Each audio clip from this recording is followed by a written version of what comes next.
미국의 개인 소비 지출 물가가 지난달 5% 상승해 물가를 잡아가고 있지만 소비 위축으로 이어져 금리 인상 속도 조절이 이루어질 것으로 예상되고 있습니다. 미국의 주택 판매가 7개월 만에 증가해 얼어붙었던 미국의 주택 시장이 되살아나는 조짐을 보이고 있습니다. 미시건과 켄터키주에서 종업원의 보육비를 고용주와 당사자, 주정부가 분담하는 시범 프로그램이 도입돼 관심을 끌고 있습니다. FBI가 랜섬웨어 해커 조직에 침투해 1억 3천만 달러의 몸값 요구를 분쇄했다고 발표했습니다. 미 전역의 CVS, 월마트, 월그린 등 대형 약국들이 인력 부족과 고객 감소를 이유로 개장 시간을 줄이고 있습니다. 여러분 안녕하십니까? 워싱턴 뉴스 투데이입니다. 미국의 소비자 물가에 이어 연준이 선호하는 개인 소비 지출 물가도 12월에 5% 상승으로 더 진정돼 6개월 연속으로 물가를 잡아가고 있는 것으로 나타났습니다. 그러나 연속 금리 인상 여파로 미국 경제의 엔진인 소비 지출이 2달 연속 마이너스를 기록해 2월 1일 연준의 기준금리 인상폭도 0.25%포인트로 다시 조절할 것으로 예상되고 있습니다. 한면택 기자가 보도합니다. 미국 경제의 코스를 결정하고 있는 물가와 금리, 소비와 고용이 비교적 연준과 경제 분석가들의 예상대로 진행되고 있습니다. 첫째, 미국의 두 가지 물가지수 가운데 CPI, 소비자 물가가 12월에 6.5%로 대폭 진정된 데 이어 연준이 선호하는 PCE, 개인 소비지출 물가도 5%로 추가 둔화된 것으로 나타났습니다. 미 전역에서 실제 소비자들이 지출한 물가를 보여주는 PCE 물가지수는 11월 5.5%에서 12월에는 5%로 더 진정된 것으로 연방상무부가 발표했습니다. 변동이 심한 식품과 에너지를 제외한 코어 PCE, 즉 근원 소비지출 물가는 11월 4.7%에서 12월에 4.4%로 역시 둔화됐습니다. 이에 앞서 대도시 물가를 보여주는 CPI, 소비자 물가는 11월 7.1%에서 12월에는 6.5%로 냉각된 바 있습니다. 이로써 미국의 고물가는 연준의 연속금리 인상으로 지난해 6월 정점을 찍은 후에 6개월 연속 둔화되고 있음을 보여주고 있습니다. 다만 연준은 PCE 물가로 2% 인상을 목표로 잡고 있어 5%의 PCE 물가로 볼 때 물가와의 전쟁은 아직 갈 길이 먼 것으로 간주되고 있습니다. 연준은 올 연말에는 PCE 물가를 3.1%까지 더 낮출 수 있다고 목표를 제시해 놓고 있습니다. 둘째, 연속금리 인상을 통한 물가 잡기의 역장으로 미국민 소비지출이 2달 연속 마이너스를 기록했습니다. 미국민들의 소비지출은 11월에 마이너스 0.1%, 12월에 마이너스 0.2%로 2달 연속 감소한 것으로 연방상무부가 발표했습니다.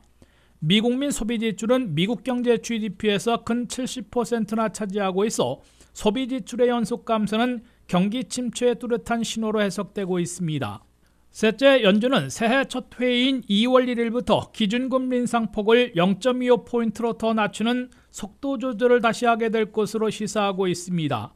지난해 마지막인 12월 회의에서 0.5포인트를 올려 4연속 0.75포인트씩 인상해서 속도를 줄인 데 이어 새해 첫 회의에서 0.25포인트 인상으로 추가 조절하려는 것으로 관측되고 있습니다.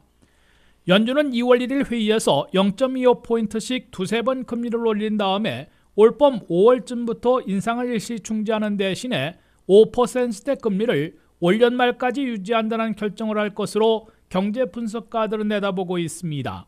연준은 물가를 진정시키고 있으나 시간이 걸리는 데다가 소비지출 감소, 실업률 상승으로 불경기에 빠질 위험을 최소화해야 하기 때문에 4대 분야를 종합 고려해 금리 정책을 펴고 있는 것으로 보입니다. WKTV 뉴스 한면택입니다. 얼어붙었던 미국의 주택시장이 봄철이 오기도 전에 되살아나는 조짐을 보이고 있습니다. 계약 중인 펜딩 주택들의 판매가 12월에 2.5% 증가하며 7개월 만에 처음으로 늘어난 것으로 나타나 미국 주택시장이 소생하고 있다는 부동산업계의 기대가 높아지고 있습니다. 연준의 공격적인 기준금리 인상에 직격탄을 맞아 주택 모기지 이자율의 2배 급등으로 얼어붙었던 미국 주택시장이 봄철이 오기도 전에 해빙되고 있다는 청신호가 켜졌습니다. 미국에서 계약 중인 펜딩 주택들의 판매가 12월에 전달보다 2.5% 증가했다고 전국 부동산인 협회가 발표했습니다. 펜딩 주택 판매가 12월에 2.5% 증가한 것은 월간으로는 지난해 5월 이래 7개월 만에 처음 있는 일이라고 전국 부동산인 협회는 강조했습니다. 동북부와 중서부 주택매매 계약은 줄어들었으나 서부와 남부는 늘어나 전체적으로 2.5% 증가한 것으로 전국 부동산인 협회는 설명했습니다. 이에 앞서 부동산 전문업체인 레드핀은 펜딩 주택 판매가 12월에 3% 증가하면서 1년여 만에 처음으로 늘어나 미국 주택시장이 소생하기 시작했다고 고무적인 소식을 알렸습니다. 레드핀은 이와 함께 지난 가을에 비해 겨울철에 내 집 마련에 나서 집을 둘러보는 사람들이 눈에 띄게 늘어났다고 밝혔습니다. 보다 광범위한 통계를 집계한 전국 부동산인 협회의 통계에서도 수개월 만에 처음으로 2.5% 증가를 기록하자 모기지 이자율 2배 급등으로 얼어붙고 거의 죽어가던 미국 주택시장이 소생, 즉 되살아나기 시작했다는 평가를 받고 있습니다. 미국 주택시장의 변화는 주택 모기지 이자율이 30년 고정의 경우 지난해 11월에는 7%를 넘었으나 6주 연속 하락해 1월 26일 현재는 프레디맥 집계로 6.13%를 기록하고 있습니다. 상당수 전문가들은 연준의 기준금리 인상 속도 조절로 모기지 이자율도 하향 안정세를 보여 곧 5%대 30년 고정 모기지 이자율을 볼 수 있을 것으로 내다보고 있습니다. 여기에 주택시장 냉각으로 모기지 이자율을 이미 5%대로 낮출 수 있는 방법들을 바이어들에게 제시하고 있고 과반을 넘는 셀러들이 집값을 내려주거나 클로징 코스트, 수리비 등을 일부 지원하고 있어 주택 구입자들이 다시 늘어나고 있는 것으로 분석되고 있습니다. 실제로 주택 모기지 신청은 지난주 7% 증가한 것으로 모기지 뱅크 협회가 밝혔습니다. 이는 미국 주택시장이 비교적 빨리 전환점을 맞은 것으로 앞으로도 봄철에 주택 거래가 더 활발해지고 큰 폭의 집값 하락은 없을 것이란 예상을 가능케 하고 있습니다. 미국민들, 특히 여성들은 일터에 복귀하려 해도 자녀 보육 문제를 해결하는 데 최우선을 두고 있어 인력 부족, 구인난을 해소하지 못하고 있는 것으로 지적되고 있습니다. 연방 차원의 보육 지원이 무산되자 미시건과 켄터키주에서 종업원의 보육비를 고용주와 당사자, 주정부가 분담하는 시범 프로그램이 도입돼 큰 인기를 끌고 있어 미 전역으로 확산될 조짐을 보이고 있습니다. 안혜렌 기자가 보도합니다. 미국에서는 팬데믹이 사실상 끝났음에도 노동 참여율이 거의 제자리하고 있어 상당수 업종에서 인력 부족, 구인난을 겪고 있습니다. 노동할 수 있는 사람들이 실제로 구직에 참여하는 미국의 노동 참여율은 현재 62.3%로 1년째 제자리 걸음하고 있어 사람을 구하는 잡 오프닝, 열린 일자리가 1,050만 개로 실직자 600만 명보다 1.7배 많은 상황으로 구인난이 지속되고 있습니다. 일에서 번 돈의 상당 부분을 보육비로 투입하느냐, 아니면 남는 게 별로 없어 아예 집에서 자녀 보육에 전념하느냐 힘겨운 선택을 하고 있다고 밝히고 있습니다. 바이든 민주당이 한때 연방 차원에서 추진했던 더 나은 미국 재건 법안에는 보육비 지원을 담았으나 결국 실패하고 인플레이션 감축법으로 대체됐습니다. 이에 따라 민주당 강세 지역인 미시건과 공화당 우세 지역인 켄터키에서 독자적인 보육비 분담 프로그램을 시범 실시하고 있어 미 전역의 관심을 끌고 있다고 의회 전문지 더 힐이 27일 보도했습니다. 가장 먼저 보육비 분담 프로그램을 시작한 미시건의 경우 미시간 트라이쉐어라는 제도인데 고용주가 보육시설과 합의하면 종업원 자녀를 돌봐주고 그 보육비는 고용주와 당사자 직원 그리고 주정부가 3등분에 분담하고 있습니다. 미시건주에선 시범 프로그램으로 실시한 지 1년 반 동안 9개 카운티에서 59개 카운티로 급증했을 뿐 아니라 여성 인력들을 더 쉽게 고용하게 된 고용주들의 참여 숫자는 3배 늘어났습니다. 미시건주를 모델로 해서 켄터키주에서도 종업원 보육 지원 법안이 주지사의 서명으로 반려돼 오는 7월부터 시범 시행에 들어갑니다. 켄터키주의 보육비 지원 프로그램은 보육시설과 합의하는 고용주들에 대해선 종업원 보육비를 100%까지 전액 주정부에서 부담하도록 되어 있어 미시건보다 진일보한 프로그램으로 꼽히고 있습니다. 켄터키는 노동 참여율이 58%로 미 전국 평균 62.3%에 훨씬 못 미치고 아래에서 7번째로 낮은 곳이어서 심각한 경제사회 문제로 비화되자 획기적인 보육비 지원 프로그램을 초당적 지지로 확정해 시행하려 하는 것으로 보이고 있습니다.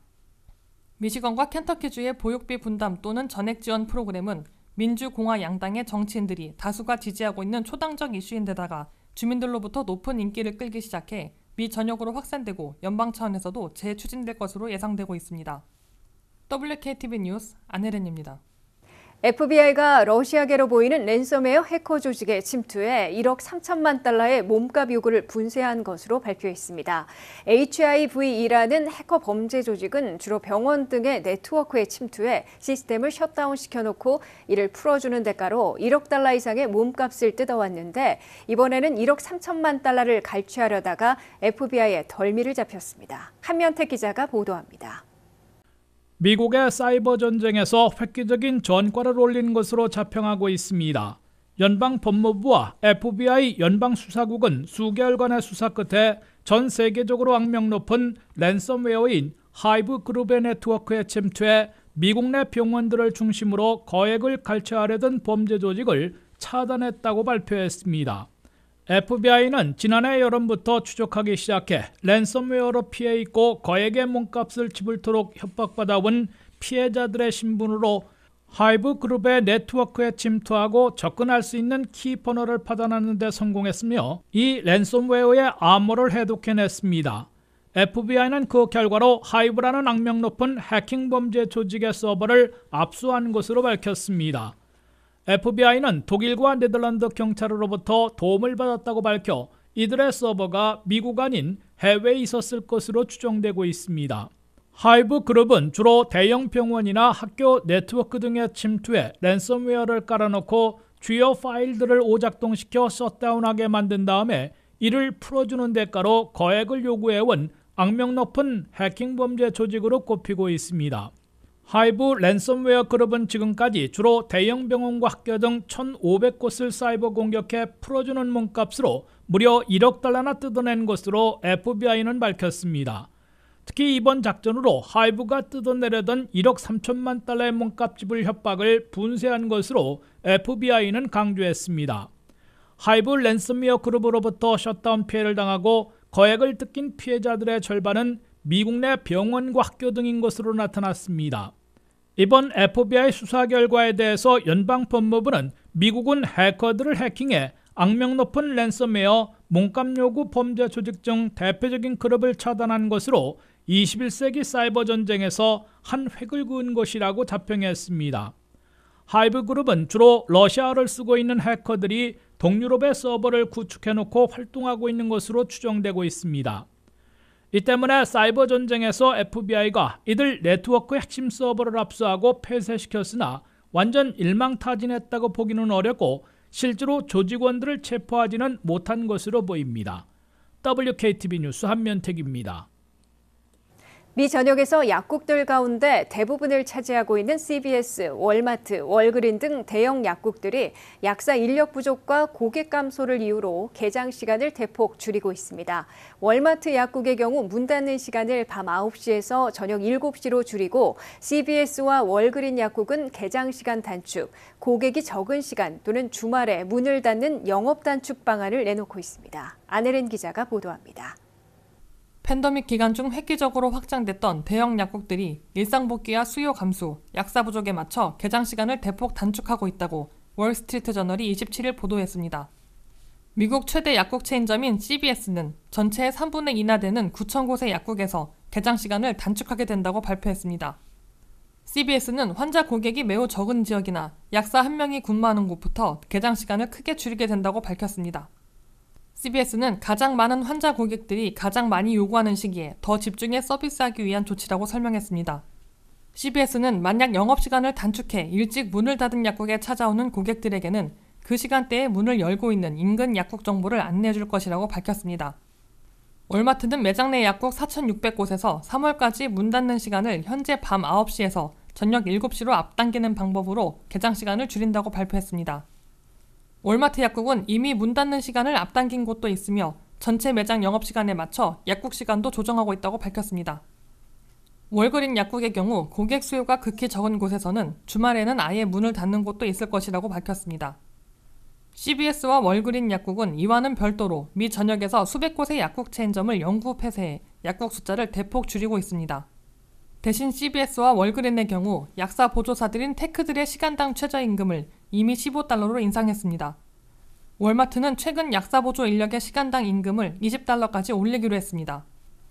월마트는 전체 매장 근무자들의 최저임금을 12달러에서 14달러로 인상하는 것보다 약사와 약사보조 인력의 부족 현상을 타개하기 위해 약사보조사의 시급을 $20까지 대폭 올린 것으로 보입니다. WKTV 뉴스 안혜린입니다. 이상으로 워싱턴 뉴스투데이를 마치겠습니다. 시청해주신 여러분 고맙습니다.